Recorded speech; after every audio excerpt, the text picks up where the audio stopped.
சிறப்பு வாய்ந்த விழாவினுடைய தலைவர் பொதுச் செயலாளர் தோழர் டி ராஜா அவர்களே, நூலை வெளியிட்டு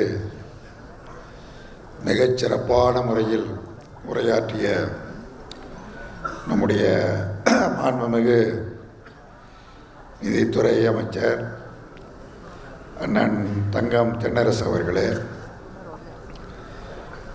முதல் தொகுப்பை பெற்றுக்கொண்டு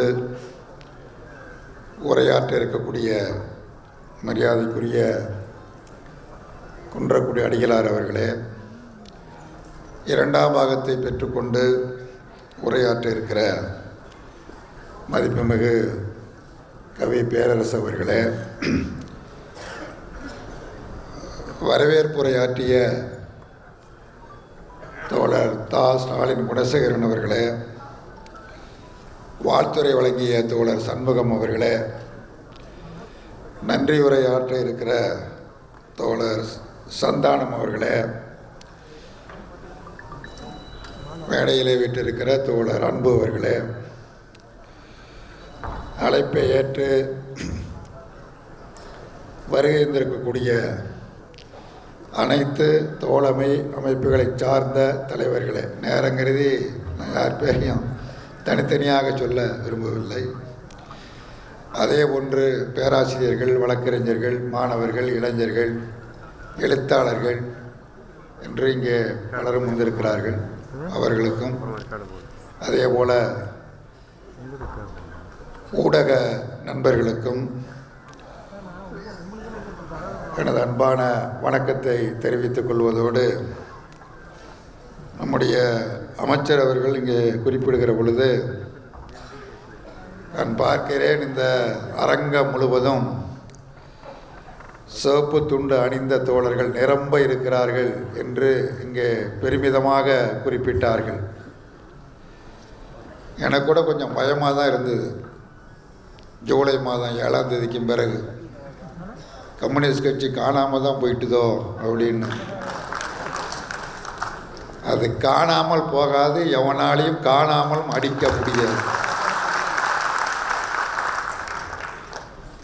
அதற்கு சாட்சி தான் இந்த கூட்டம். இந்த நிகழ்ச்சியில் நம்முடைய மாண்புமிகு முதலமைச்சர் அவர்கள் ஒரு விரிவான, சிறப்பான, உணர்வுபூர்வமான ஒரு வாழ்த்துச் செய்தியை நமக்கு தந்திருக்கிறார்கள். நான் இப்படி குறிப்பிடுவதற்கு காரணம், அவர் கடிதத்தில் குறிப்பிட்டதைப் போல தேதி கேட்க சென்ற பொழுது, நான் வரவில்லை என்றால் நீங்கள் விட்டு விடுவீர்களா அல்லது நான் வராமல் தான் இருப்பேனா என்று தான் கேட்டார். கலந்து கொள்ள வேண்டும் விருப்பத்தோடு இருந்தால், உடல்நலம் சரியில்லை. இந்த உடல்நலம் எப்படி பாதிக்கப்படுகிறது என்பது எல்லோருக்கும் தெரியும். அண்ணன் தங்கம் தென்னரசு போன்றவர்கள் தான் முதலமைச்சரிடத்திலே எடுத்துச் சொல்ல வேண்டும். என்னதான் அரசியல் கடமைகளும் ஆர்வங்களும் இருந்தாலும் கூட உழைப்பிற்கான நேரம் அது அதிகமாகிற பொழுது உடல் பாதிப்பு நிச்சயமாக வரத்தான் செய்யும், தவிர்க்கவே முடியாது. அதை நான் நேராக பார்க்கும்போது நானும் சொல்லுவேன், கண்டிப்பாக சொல்லுவேன், ரொம்ப உரிமையோடு சொல்லுவேன், அதில் எந்த சந்தேகமும் இல்லை. நம்முடைய கவி பேரரசு அவர்கள் முரசொலியில் அவ்வப்பொழுது கவிதை எழுதுவார்கள். அதை நான் படிச்சுட்டு தொலைபேசியில் சிறப்பாக இருந்ததா சொல்வேன். அப்போ ஒரு முறை என்ன சொன்னார், உன்னை ஒரு முரட்டால் நினச்சிக்கிட்டு இருந்தியா, நீ இப்படி ரொம்ப ரசிகனாக இருக்கிய அப்படின்ட்டு சொன்னார். கவிஞர் எனக்கு பிடிக்கிறதுக்கு சில காரணங்கள்லாம் இருக்குது. இப்போ 4-5 நாளைக்கு முன்னாடி ஒரு கவிதை முரசொலியில் வந்தது, முதலமைச்சர் குறித்து வந்த கவிதை அது.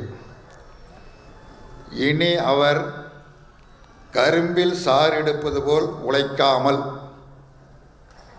கரும்பில் சாறு எடுப்பது போல் உழைக்காமல் பூவில் தேன் எடுப்பது போல் உழைக்க வேண்டும். சாதாரணமாக இப்போ முதலமைச்சராக பார்த்தா கொஞ்சம் ஓய்வாக இருங்க அப்படி தான் சொல்லுவாங்க. யாரும் பொதுவாக அப்படி தான் சொல்கிறது பழக்கம். முதலமைச்சர் இல்லை, யாருக்கும் உடம்பு சரியில்லைன்னா கொஞ்சம் ஓய்வு எடுத்துங்க அப்படி தான் பொதுவாக சொல்லுவாங்க. இதுதான் அதுலேருந்து நம்மளிருந்து வேறுபடுறது. கவிஞர் உழைக்காமல் இருக்க முடியாது. கட்சிக்கு மாநில தலைவர், தமிழ்நாட்டினுடைய முதலமைச்சர், மதச்சார்பற்ற முற்போக்கு கூட்டணிக்கும் தலைவர், உழைக்காமல் எப்படி இருக்க முடியும்? அதனால் அந்த உழைப்பு என்பது கரும்பு சாறு புழிஞ்சு எடுக்கிறது மாதிரி இல்லாமல் பூவிலிருந்து தேன் எடுப்பதைப் போல உழைக்க வேண்டாம் அப்படின்னு கவிஞர் சொல்லியிருக்கிறார். உங்கள் அனைவரின் சார்பிலும் இதை நான் வழிமொழிகிறேன். அடுத்ததாக நம்முடைய மாண்புமிகு முதலமைச்சர் தியாகிகளை மதிக்கக்கூடியவர், கட்சி வேறுபாடு இல்லாமல் வித்தியாசம் இல்லாமல் தியாகிகளை மதிக்கக்கூடியவர், போற்றக்கூடியவர். இங்கே மேடைக்கு முன்னால் நம்முடைய மார்க்ஸ் அவர்கள் அமர்ந்திருக்கிறார்கள். அவருக்கு இன்றைக்கு காலையில் தான் தொலைபேசியில் சொன்னேன், அழைப்புதல் கொடுக்கல, விடுபட்டு போச்சு. சொல்லி இன்றைக்கி அவசியம் வந்தேன்னு வந்திருக்கார்.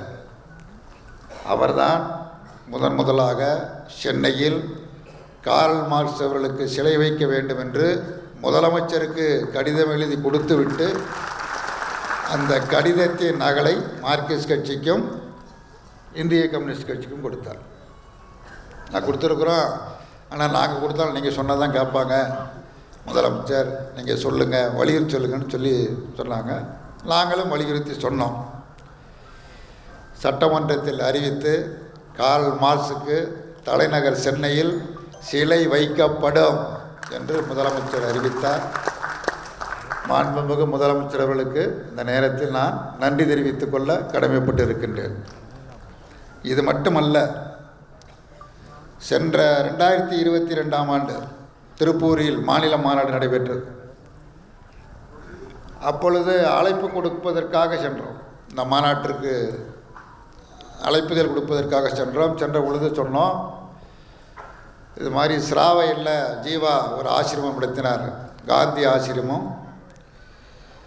அந்த ஆசிரமத்திற்கு காந்தி வந்தார். அந்த ஆசிரமம் நடப்பது குறித்து செய்திகளை அறிந்து, எவ்வளவு சிறப்பாக நடத்துகிறீர்களே, சொத்து உங்களுக்கு எவ்வளவு சொத்து என்று காந்தி கேட்டார். ஜீவா எனது தேசம்தான் சொத்து என்று ஜீவா பதிலளித்தார். காந்தி இல்லை இல்லை நீதான் தேசத்தின் சொத்து என்று சொன்னார்.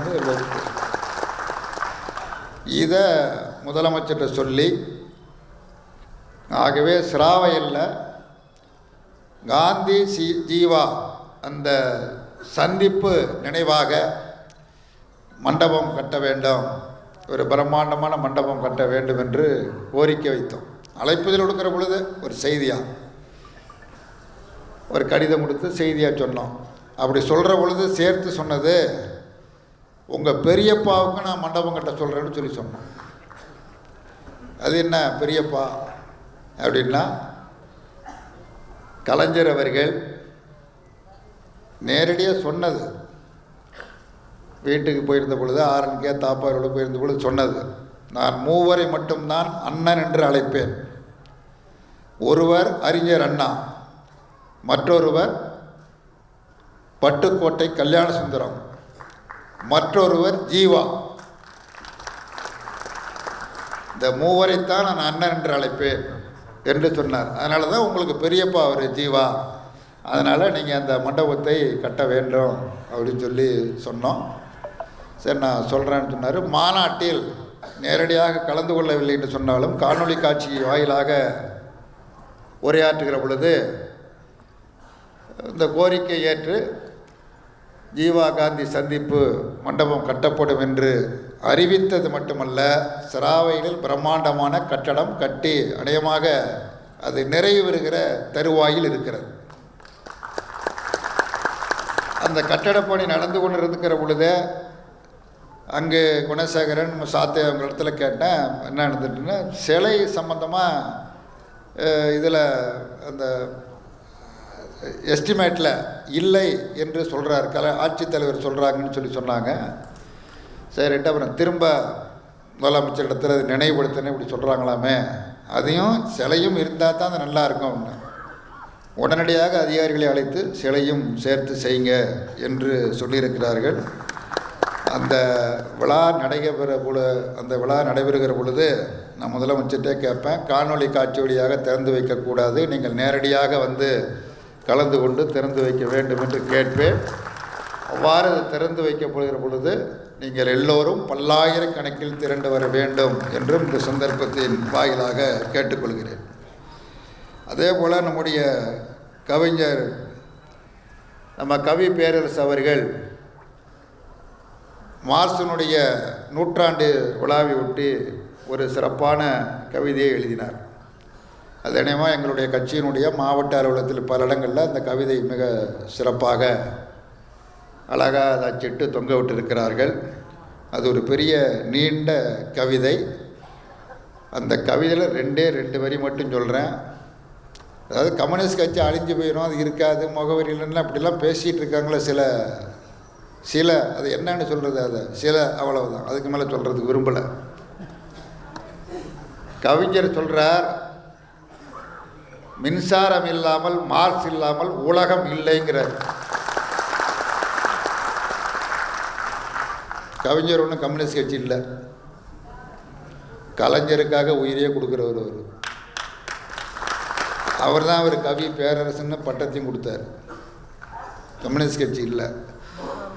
தெரிந்தவர்கள் பேச மாட்டாங்க. இப்போ ஒரு புதுசாக பேசுகிறாங்க, அரசியல் பேசாதீர்கள், தத்துவம் பேசாதீர்கள் அப்படிங்கிறாங்க. வேறு என்னத்தை பேசுறதுன்னு தெரியல. அரசியல் கட்சின்னு வச்சுக்கிட்டு அரசியல் பேசாத, தத்துவம் பேசாத என்றெல்லாம் சிலர் பரப்புரையில் பேசுகிறார்கள். அவங்கெல்லாம் அரசியல் ஞானிகள், அந்த மாதிரி பேசுகிறவங்க. வேறு என்னன்னு சொல்லுது, இந்த மாதிரிலாம் இருக்குது. அதனால் சொல்கிறேன். இப்போ இந்த நூல் காலந்தோறும் கம்யூனிஸ்டுகள் நூல் எங்கே தொடங்கி எங்கே முடிக்கிறது? கடலுக்கு கரை கிடையாது, கல்விக்கும் எல்லை கிடையாது. யாராவது நான் படித்து முடிச்சிட்டேன்னு சொல்கிறவங்க உலகத்தில் யாராவது உண்டா? மார்க்ஸ் உட்பட எவரும் இல்லை. அதுக்கு எல்லை கிடையாது, படிச்சுக்கிட்டே இருக்கலாம்.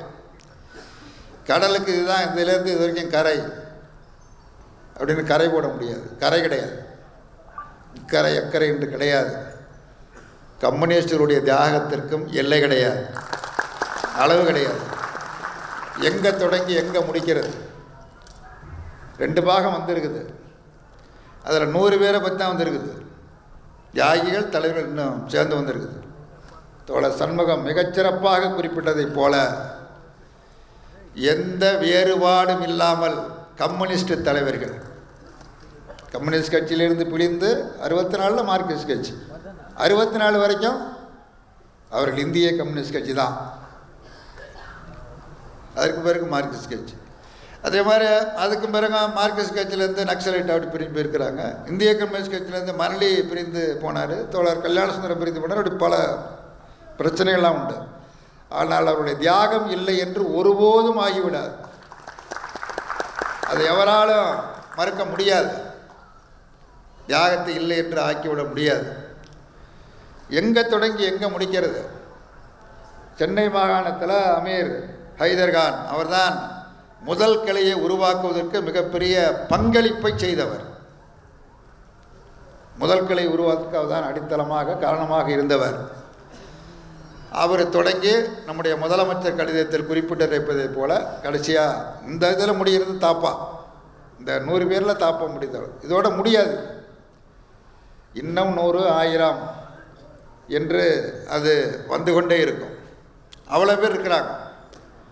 இங்கே பார்த்தீங்கன்னா இந்த 100 பேரை பற்றி நீங்கள் படிக்கிற பொழுது, ஒவ்வொருத்தரை பற்றி படிக்கிற பொழுது இரத்த கண்ணீர் வடிக்கிற மாதிரி தான் இருக்கும். எல்லோரும் படிக்க வேண்டாம், இது கம்யூனிஸ்ட் கட்சியில் உள்ளவர்கள் தான் படிக்க வேண்டும் என்பதல்ல. தியாகத்தை பற்றி தெரிந்து கொள்வதற்கு எல்லோரும் படிக்க வேண்டும். கல்வியை இழந்தவர்கள் ஏராளம், கல்வியை இழந்தவர்கள். அண்ணாமலை பல்கலைக்கழகம், நான் பேரெல்லாம் குறிப்பிட்டு வரிசையாக சொல்கிறது விரும்பலை, முடியாது. கல்வியை இழந்தவர்கள் ஏராளம். காதலை இழந்தவர்கள் யாராலும்? கட்சியால் காதலை இழந்தவர்கள். இந்த தொடங்குகிற அமீர் ஹைதர்கான காதலை துறந்தவர் தான். ரஷ்யாவில் போய் இருந்தார். அங்கே இருந்த பொழுது அங்கே ஒரு பெண்ணை காதலித்தார். இங்கே நாட்டுக்கு வா என்று அழைப்பு ஏற்று வருகிற பொழுது அந்த பெண்ணோடு வர முடியவில்லை, அழைத்து வரவில்லை. பம்பாய்க்கு வந்து விட்டார். பம்பாயிலிருந்து சென்னைக்கு போ அப்படின்னு மத்திய தலைமை சொல்கிற பொழுது அவர் சென்னைக்கு வருகிறார். அவர் சென்னைக்கு வருகிற பொழுது சரோஜினி உடைய சகோதரி, சரியா, சரோஜினி கல்வியாளர், சரோஜினுடைய சகோதரி ஒரு அறிமுக கடிதம் கொடுத்து அனுப்புகிறார். அறிமுக கடிதத்தை யார் உரியவரோ அவர் கைவிட்டு விடுகிறார். உனக்கு எந்த உதவியும் நான் பண்ண முடியாதுன்னு சொல்லிடுறார்.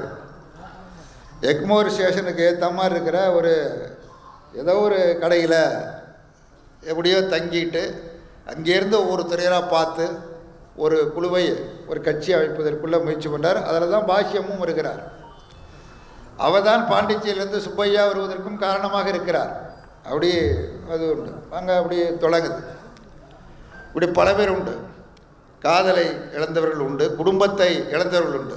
ஏன் காதல் இழக்கிறாங்க அப்படின்னா வெறுப்பினால் அல்ல. ஜெயிலில் இருப்பாங்க, 6 மாதம் தண்டனை இல்லை ஒரு தண்டனை, ஜெயிலேருந்து திரும்ப வருவாங்க. வாசல்லையே திரும்பவும் காவல்துறை கைது செய்யும். வேறொரு வழக்கு இருக்கிறதுன்னு திரும்பவும் ஜெயிலுக்கு அனுப்புவோம், திரும்ப வருவாங்க. இப்படியே போகுது. ஒரு பெண் கேட்குறா, நீ இப்படியே வர்ற, ஜெயிலுக்கே போய்கிட்டு இருந்தால் நம்ம வாழ்க்கை என்ன வருது? நம்ம எப்போ திருமணம் பண்ணிக்கிறது? வாழ்க்கை எப்போ தொடங்கிறது? அதனால் இந்த அரசியலை கைவிடு, இந்த கம்யூனிஸ்ட் கட்சியை கைவிடு என்று சொல்லுகிற பொழுது இவர் சொல்லுகிறார், நீ சொல்வது உண்மைதான், நாம் 2 பேரும் சேர்ந்து சந்தோஷமாக வாழத்தான் வேண்டும். நான் உன்னை காதலிப்பது உண்மைதான். ஆனால் உனக்கு முன்னால் இன்னொரு பெண்ணை நான் காதலித்து விட்டேன், கம்யூனிஸ்ட் கட்சி என்கிற பெண்ணை. அந்த பெண்ணை நான் எப்படி கைவிட முடியும்? இப்படிலாம் இருக்கு. கல்வி போச்சு, காதல் போச்சு, குடும்பம் போச்சு, வேலை போச்சு. வேலையில் இருந்தவர்கள் வெளியேறுகள் ஏராளமாக உண்டு. தந்தை உட்கார்ந்துருக்கிறார், மகள் எதுக்க மாதிரி உட்கார்ந்துருக்கார். தந்தை கேட்குறாரு, யாரை பார்க்க வந்திருக்கீங்க? இங்கே யாரை பார்க்க நீங்கள் வந்திருக்கிறீங்க? அந்த பெண்ணு ஒரு சிட்டு எழுதி கொடுக்குறா. அந்த பெண்ணு ஒரு சிட்டு எழுதி தாத்தா பேரை போட்டு அப்பா பேரை போட்டு அவருடைய மகள் வந்திருக்கிறேன் அப்படின்னு. ஸோ அப்போ தான் சொல்கிறாரு, நான் இனிமேல் உன்னை விட்டு பிரியாமல் நான் இருக்கிறேன் அப்படின்ட்டு. தான் ஜீவா, அதுதான் ஜீவா, தேசத்தின் சொத்து என போற்றப்பட்டார். இப்படியே நிறைய இருக்கு. 100 மாணிக்க கற்களை முன்னால் வச்சு நீ எதையாவது ஒரு மாணிக்க கற்களை தேர்ந்தெடு, உனக்கு வேண்டியதை ஒரே ஒரு கல்லை மட்டும் நீ எடுத்துக்க, ஒரு கல்லை எடுத்துக்க அப்படின்னா என்னால் எப்படி ஒரு கல்லை எடுக்க முடியும்? 100மே மாணிக்கல் கற்கள் தான். ஒன்றை மட்டும் எப்படி தனியாக எடுக்க முடியும்? எடுக்க முடியாது. ஆகவே இது ஒரு பெரும் கட்சியினுடைய நூற்றாண்டு என்கிற முறையில் கம்யூனிஸ்டுகளுடைய அளப்பரிய தியாகத்தை நாட்டு மக்களுக்கு வெளிப்படுத்த வேண்டும், இளைய தலைமுறைக்கு வெளிப்படுத்த வேண்டும் என்கிற நோக்கத்தோடு இந்த முயற்சி மேற்கொள்ளப்பட்டது. இந்த பணியை யார் சரியாக, ஏன்னா இது முழுநேரமாக செய்யக்கூடிய வேலை, யார் சொன்னால் ஜீவபாரதி செய்வார் என்கிற நம்பிக்கையோடு இந்த பொறுப்பு அவரிடத்தில் ஒப்படைக்கப்பட்டது. ஏறத்தாழ ஓராண்டு காலம் இதற்காக செலவழித்து, ஏதோ போகிற போக்கில் அவர் எழுதிடல, நிறைய ஆதாரங்களோடு, ஏன்னா இது வரலாற்று ஆவண நூல் என்கிற முறையில் நிறைய புத்தகங்களெல்லாம் தேடி கண்டறிந்து தேடி பிடித்து ஓராண்டு காலம் செலவழித்து இதை எழுதியிருக்கிறார். மிகச்சிறப்பாக எழுதியிருக்கிறார். ஒரு பத்திரிகை ஆசிரியர் சொன்னார், ஜீவ பாரதி உங்களுக்கு கிடைத்த ஒரு மிகப்பெரிய பொக்கிஷம் என்று பாராட்டினார். அந்த மாதிரி மிகச்சிறப்பாக எழுதியிருக்கிறார். வர முடியல, 1 மாதமாக ஆச்சு, அவர் மருத்துவமனையில் இருக்கார். இன்றைக்கு காலை நம்முடைய மக்கள் நல்வாழ்வுத்துறை அமைச்சர் மா சுப்பிரமணியம் அவர்கள் கூட அரசு மருத்துவக் கல்லூரி முதல்வருக்கு ஃபோன் செய்து ஜீவபாரதியை நன்கு பெரிய எழுத்தாளர் நன்கு கவனித்துக் கொள்ளுங்கள்லாம் பரிந்துரை செய்தார். அங்கே வைத்தியத்தில் ஒன்றும் பிரச்சனை இல்லை. சில பைத்தியங்கள் பேச தெரியாமல் ஏதாவது அறிக்கை வெளியிட்டு இருக்குது. அரசாங்க மருத்துவமனையில் பாதுகாப்பு இல்லை அப்படின்னு. இதெல்லாம் அபத்தமானது. கொரோனா காலத்தில் லட்சக்கணக்கான மக்களை பாதுகாத்தது அரசு மருத்துவமனை தான். இது எல்லாருக்கும் தெரியும். ஒரு முதலமைச்சர் அரசு மருத்துவமனையில் படுத்தா அந்த அரசு மருத்துவமனை கதியினுடைய என்ன ஆகும்? அத்தனை டாக்டர்களும் எங்கே பணியாற்றிட்டு இருப்பாங்க? எல்லாம் நமக்கு வந்து போய்வாங்க. வரக்கூடிய நோயாளிகளை என்ன செய்யறது? இதெல்லாம் தெரியாமல் சிலர் பேசுகிறார். அது வேறு. மிகச்சிறப்பான முறையில் அவருக்கு சிகிச்சை அளிக்கப்பட்டு வருகிறது. இன்றைக்கு நேற்று மாலை ராஜீவ்காந்தி அரசு மருத்துவமனையுடைய முதல்வர்கிட்ட டீன்கிட்ட ஃபோன் பண்ணி 21ஆம் தேதியாக போய் நேராக சொன்னேன். அழைப்புதல் கொடுத்து சொன்னேன். இது மாதிரி 28ஆம் தேதி புத்தக வெளியீட்டு விழா இருக்குது. இவர் தான் ஏற்புரை வழங்க வேண்டும். நீங்கள் ஆஸ்பத்திரியில் படுக்க போட்டிருக்கீங்கள, என்ன செய்யணும்? இல்லை, எப்படியாவது 28ஆம் தேதி மேடை ஏற்றுறதுக்கு நான் முயற்சி பண்ணுறேன், கடுமையான முயற்சி பண்ணுறேன் அப்படின்னு சொன்னாங்க. ஆனால் முடியல. நேற்று ஃபோன் பண்ணி கேட்டேன். இல்லை, அழைச்சிட்டு போக முடியாது. இல்லை, ஒரு அரை மணி நேரம் கொண்டாந்து மேடையில் ஏற்றி அமைச்சரை விட்டு ஒரு துண்டை போட்டு நினைவு பரிசை கொடுத்து திருப்பி கொண்டாந்து உடனடியாக ஆஸ்பத்திரியில் விட்டுறோம் அப்படின்னு சொல்லி கேட்டோம். வாய்ப்பு இல்லை. அது மாதிரி போனால் மறுபடியும் பாதிப்பு அதிகமாகிடும். இப்போ தான் அந்த இது எலும்பு உடைவு பிராக்சர் ஏற்பட்டுருக்குது, ஒட்டி வருது. நீங்கள் மீண்டும் நடக்க விட்டு உட்கார வச்சிங்கன்னா மீண்டும் பிரச்சனையாகி போயிடும். அதனால் தவிர்த்துருங்கன்னு சொன்னாங்க. அந்த மாதிரி தவிர்க்கப்பட்டிருக்குது. அவர்கிட்ட ஜீவபாரதிகிட்ட பேசிக்கிட்டே தான் இருக்கிறோம். சரி, அவர் வர முடியல, அவங்க மனைவியை அழைச்சி ஒரு கௌரவிக்கலாம் அப்படின்னு ஒரு முயற்சியும் பண்ணோம். அதுக்கு வேண்டாம், அதெல்லாம் வேண்டியதில்லை, அதெல்லாம் ஒன்றும் பிரச்சனை இல்லை, விழா சிறப்பாக நடக்கட்டும் என்று சொல்லியிருக்கிறார். அதனால் அடுத்தடுத்து அவரிடத்திலே சொல்லியிருப்பது 3ஆம் பாகம், 4ஆம் பாகம், 5ஆம் பாகம் என்று இது தொடர்ச்சியாக வெளிவர வேண்டும் என்பதையும் தெரிவித்து, இந்த புத்தகத்தினுடைய மிகச்சிறப்பை நான் அறிந்த வரையில் ரொம்ப எனக்கு முன்னாடி மூத்த தலைவர்கள்லாம் கம்யூனிஸ்ட் இயக்கத்தில் இருக்கிறாங்க. நான் ரொம்ப இளையவன். நான் அறிந்த வரையில் புத்தகம் முழுவதும் ஆர்ட் பேப்பரில் போட்டதுங்கிறது இதுதான் முதல் தடவை. இது போட்டிருக்காங்களா என்னென்ன? பொதுச்செயலாளருக்கு ஒரு வேளை தெரியுமா என்னன்னு தெரியாது. எனக்கும் அவருக்கு வயசு ஒன்று தான். ஒரு வேளை தெரிஞ்சிருந்தாலும் தெரிஞ்சிருக்கலாம். இது ஒரு சிறப்பு. அதே மாதிரி இந்த தலைவர்களுடைய படங்கள் அனைத்தையும் ஒரு ஃபோட்டோ வச்சு பதிவு பண்ணுறது பெரிய விஷயம் கிடையாது. அது மாதிரி இருக்கக்கூடாது. படங்களை வரைய வேண்டும் என்று அன்புடத்தில் அந்த பொறுப்பு, திருவண்ணாமலை அன்புடத்தில் அந்த பொறுப்பு ஒப்படைக்கப்பட்டது. அவர் மிகச்சிறப்பாக செஞ்சுருக்கார். பல பேருடைய படம் கிடைக்கல, முகம் செஞ்சது போனது வந்தது அப்படின்லாம் இருக்கும்.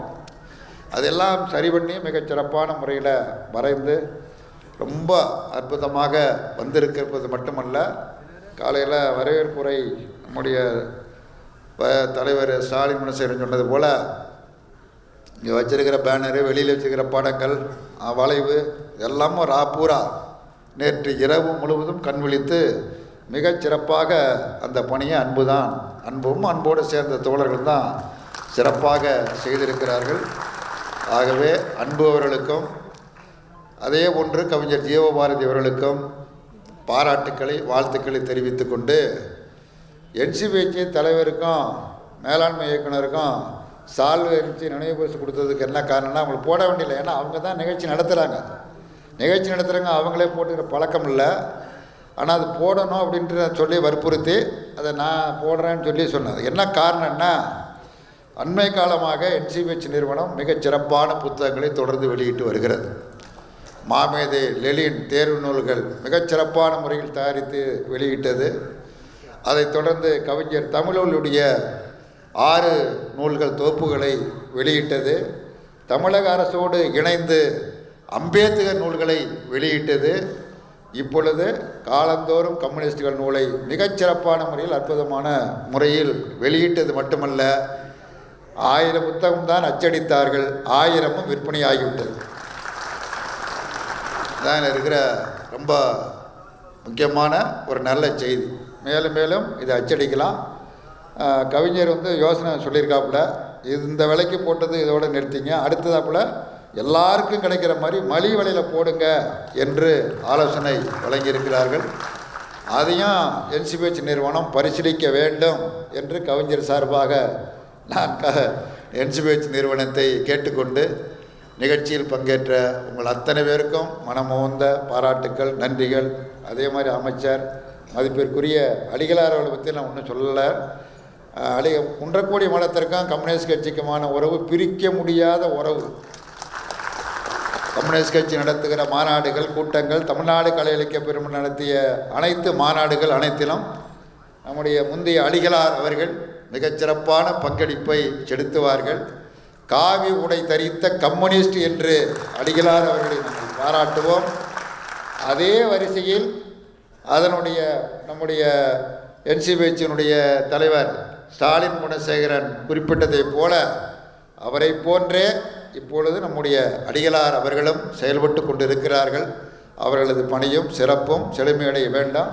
அதே மாதிரி நம்முடைய கவி பேரரசு அவர்களும் இன்னும் கவிதைகளை இன்னும் ஆழமாக, வேகமாக, சிறப்பாக செய்ய வேண்டும் என்று அவர்களையும் கேட்டுக்கொண்டு மீண்டும் நம்முடைய அமைச்சரவர்களுக்கு நன்றி தெரிவிப்பதோடு மாண்புமிகு முதலமைச்சர்களுக்கு மீண்டும் நன்றியை கூறி நிறைவு செய்கிறேன். வணக்கம்.